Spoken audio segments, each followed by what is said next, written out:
Thank you for traveling with Amex Platinum. To your right, you'll see oceanside relaxation at a fine hotel and resort property. When booked through Amex Travel, you can enjoy complimentary breakfast for 2 and 4 p.m. late checkout. That's the powerful backing of American Express. Terms apply. Learn more at americanexpress.com/withAmex. This episode is brought to you by Indeed. We're driven by the search for better, but when it comes to hiring, the best way to search for a candidate isn't to search at all. Don't search, match with Indeed. Use Indeed for scheduling, screening, and messaging so you can connect with candidates faster. Listeners of this show will get a $75 sponsored job credit to get your jobs more visibility at Indeed.com/MBO. Terms and conditions apply.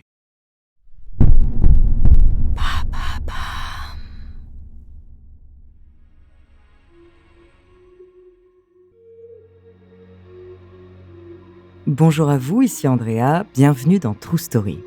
Alors pour terminer cette série consacrée à la Journée internationale des droits des femmes, je vais vous parler d'une femme au destin absolument légendaire, certainement l'une des femmes les plus célèbres du monde et qui a traversé absolument toutes les époques. Elle est encore sur le trône en 2022, elle incarne le Royaume-Uni depuis 7 décennies, son nom, Élisabeth II. De la naissance d'une figure au règne légendaire, découvrez sa True Story.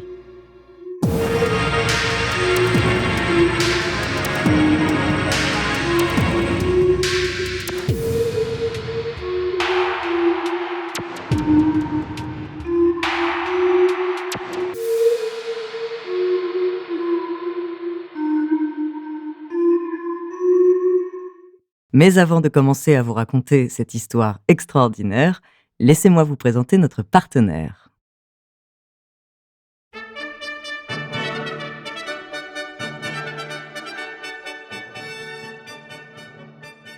L'élégance de la reine d'Angleterre, son regard perçant, ses tours du monde, ou encore son impassibilité, ont traversé le XXe siècle et aujourd'hui le XXIe.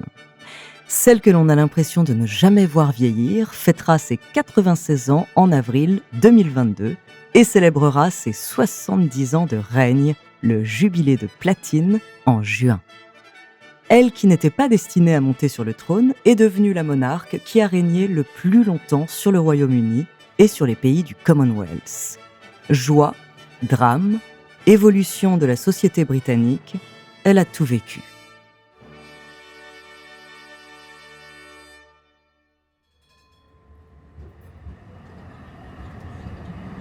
Élisabeth est une vraie londonienne.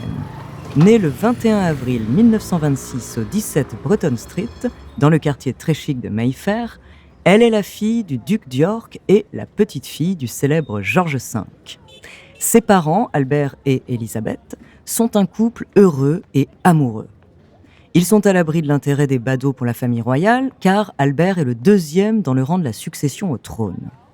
Celui qui attire les regards, c'est son grand frère, Édouard, le prince de Galles, et le futur roi. La famille d'Élisabeth vit tranquillement dans une vaste demeure donnant sur Green Park. Seulement, aux 9 mois de la petite princesse Élisabeth, ses parents doivent s'absenter pour un voyage officiel de 6 mois en Australie et en Nouvelle-Zélande. La petite ne peut pas les accompagner, elle se retrouve donc en garde chez ses grands-parents maternels, le roi George V et la reine Mary. Ce bébé, c'est une révélation pour George V, lui qui était si sévère et froid avec ses 2 fils, se prend d'une sincère tendresse pour sa petite fille.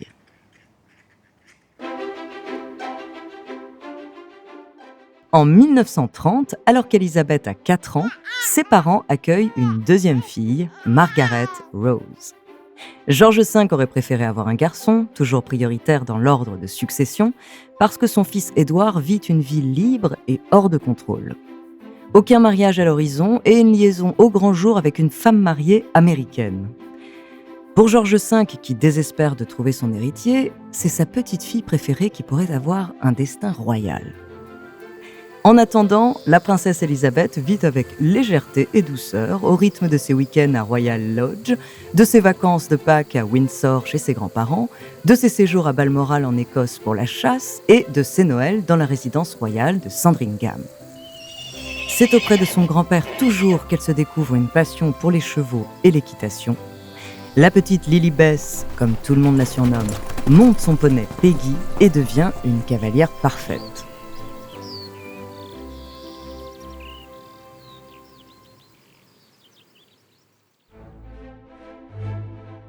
Le 20 janvier 1936, George V meurt au manoir de Sandringham. Celui qui a contribué à rendre la monarchie dynamique et populaire laisse son trône à son fils dissipé, Édouard, qui devient le roi Édouard VIII.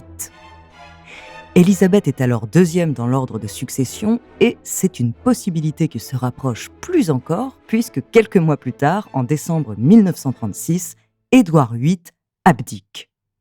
Il souhaite épouser Wallis Simpson, doublement divorcée, et cela engendre une crise constitutionnelle insurmontable. C'est alors Albert, le père d'Élisabeth, qui devient roi sous le nom de George VI.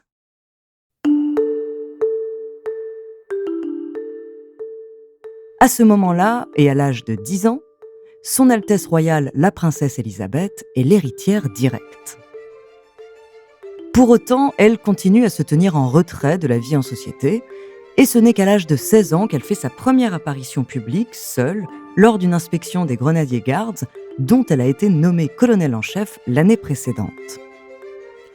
Pendant la guerre, période qu'elle passe essentiellement au château de Windsor avec sa sœur pour fuir les bombardements londoniens, elle continue à s'engager. Elle adresse un message radiophonique aux enfants de son pays.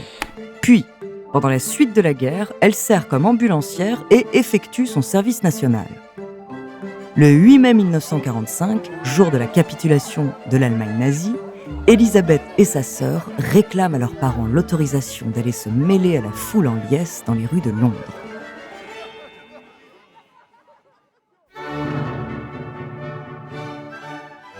Dans le même temps, Élisabeth a fait une rencontre. Un jeune lieutenant, le prince Philippe de Grèce. Elle l'avait déjà croisé quand elle était enfant, et c'est en 1939, à l'âge de 13 ans, après une journée ensemble au Royal Naval College, qu'elle déclare être amoureuse de ce jeune homme de 5 ans, son aîné. Le coup de foudre est réciproque. Élisabeth sait que Philippe sera son futur mari. Mais cette relation ne plaît pas à tous. Philippe est étranger, issu d'une branche cadette de la maison royale de Grèce et ne dispose d'aucune fortune. Élisabeth est déterminée et Philippe résolu. C'est finalement le 9 juillet 1947 que leurs fiançailles sont annoncées. Le prince se convertit à l'anglicanisme, se fait naturaliser et devient le lieutenant Philip Mountbatten. Juste avant le mariage, il est fait duc d'Édimbourg et devient Altesse royale. Leur mariage a lieu le 20 novembre 1949 à l'abbaye de Westminster, comme le veut la tradition. This episode is brought to you by Indeed. We're driven by the search for better, but when it comes to hiring, the best way to search for a candidate isn't to search at all. Don't search, match with Indeed. Use Indeed for scheduling, screening, and messaging so you can connect with candidates faster. Listeners of this show will get a $75 sponsored job credit to get your jobs more visibility at Indeed.com/MBO. Terms and conditions apply. This episode is brought to you by the all-new 2024 Toyota Grand Highlander. Being the parent in charge of the neighborhood carpool can be intimidating. But the 2024 Grand Highlander's more spacious third row, you can be confident of the space you're in. Confident enough to handle 5 kids, even if you don't understand when they say things like WRIZ. Learn more at exploresetoyota.com. Toyota, let's go places. À partir de 1951, la santé de George VI, le père d'Élisabeth, se détériore. Elle le remplace de plus en plus fréquemment dans les cérémonies publiques, et le 6 février 1952, son père s'éteint dans son sommeil à Sandringham House, à l'âge de 56 ans des suites d'une longue maladie. Mais Élisabeth n'est pas là. Elle apprend cette triste nouvelle alors qu'elle est au Kenya dans le cadre d'une tournée des pays du Commonwealth, l'ancien empire anglais. Philippe est informé en premier et c'est lui qui a la lourde charge de prévenir sa femme. Élisabeth a 25 ans et malgré le chagrin causé par la perte de son père, elle est face à son destin. Élisabeth rentre immédiatement à Londres où elle accède directement au trône. La cérémonie de couronnement se fera quelques mois plus tard, le temps de préparer l'événement.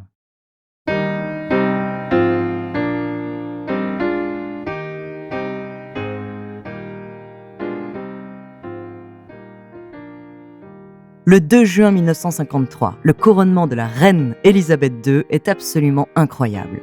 Pour la première fois et contre l'avis du Premier ministre Winston Churchill, l'événement est retransmis à la télévision. L'engouement est tel que le jour de la cérémonie, les Britanniques se rassemblent comme ils peuvent pour suivre la retransmission en direct pendant près de 12 heures.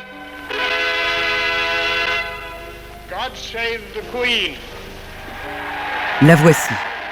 Le carrosse transportant Elisabeth sort du palais de Buckingham et se dirige vers l'abbaye de Westminster. Des milliers de spectateurs l'acclament malgré une pluie battante. La reine est vêtue d'une robe aux emblèmes floraux des pays du Commonwealth, la rose Tudor anglaise, le chardon écossais, le poireau gallois, le trèfle irlandais, la feuille d'érable canadienne, le mimosa doré australien, la fougère argentée néo-zélandaise, la protée royale sud-africaine, la fleur de lotus pour l'Inde et Ceylan, le blé, le coton et le jute pakistanais.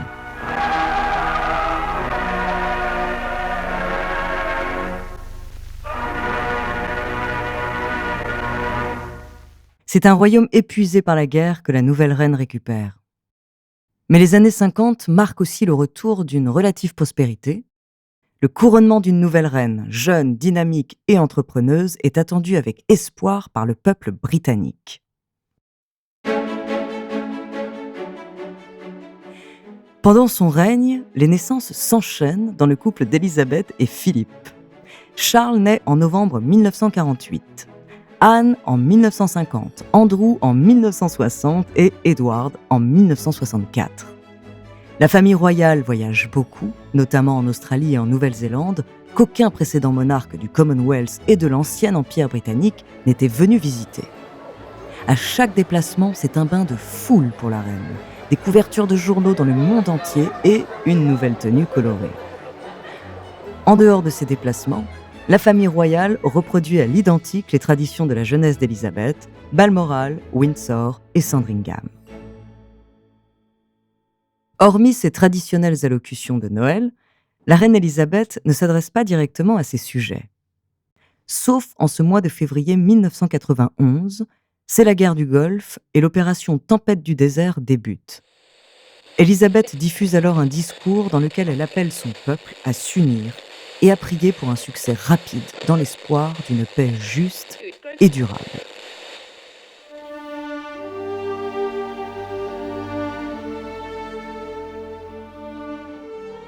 « 1992 est une année annus horribilis, comme le déclare elle-même la reine. Ses 3 enfants divorcent, le château de Windsor prend feu et les frais des travaux de reconstruction de cette demeure royale provoquent une énorme polémique. En 1997, un autre drame s'abat sur la famille royale.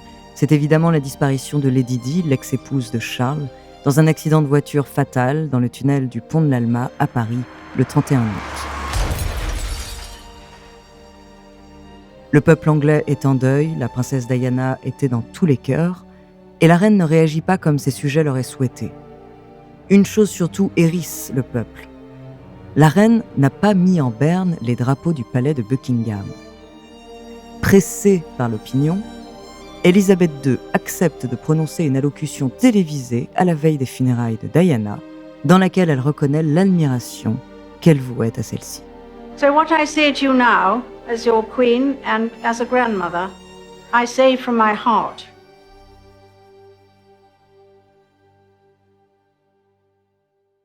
En 2002, la reine a fêté son jubilé d'or pour ses 50 ans de règne. La foule est encore et toujours au rendez-vous et la presse débordée. La reine traverse les époques, côtoie tous les chefs d'État et enchaîne les voyages officiels avec toujours autant de succès. En 2012, c'est le jubilé de diamant et les Jeux Olympiques de Londres. La reine est absolument partout. Depuis quelques années, Élisabeth II a cessé de se déplacer. Même si les Anglais, voire le monde entier, la pensent quasiment immortelle, elle connaît depuis la disparition de son mari il y a 1 an des problèmes de santé. La question de la succession commence à se poser. C'est son fils Charles, le prince de Galles, qui doit reprendre le trône, même si de nombreux Britanniques ont exprimé leur désir de voir William devenir roi à la place de son père.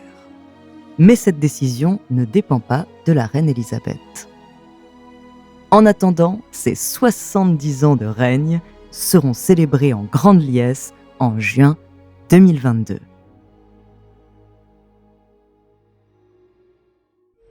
Merci d'avoir écouté cet épisode de True Story. La semaine prochaine, en cette période d'élection présidentielle, je vous parlerai d'une grande figure française qui a marqué l'histoire de la Ve République. En attendant, n'hésitez pas à nous faire part d'histoires que vous aimeriez entendre en vous abonnant à Amazon Music ou bien sur votre plateforme d'écoute préférée, ou alors via la page Instagram ou Twitter de Bababam. Nous nous ferons un plaisir de les découvrir.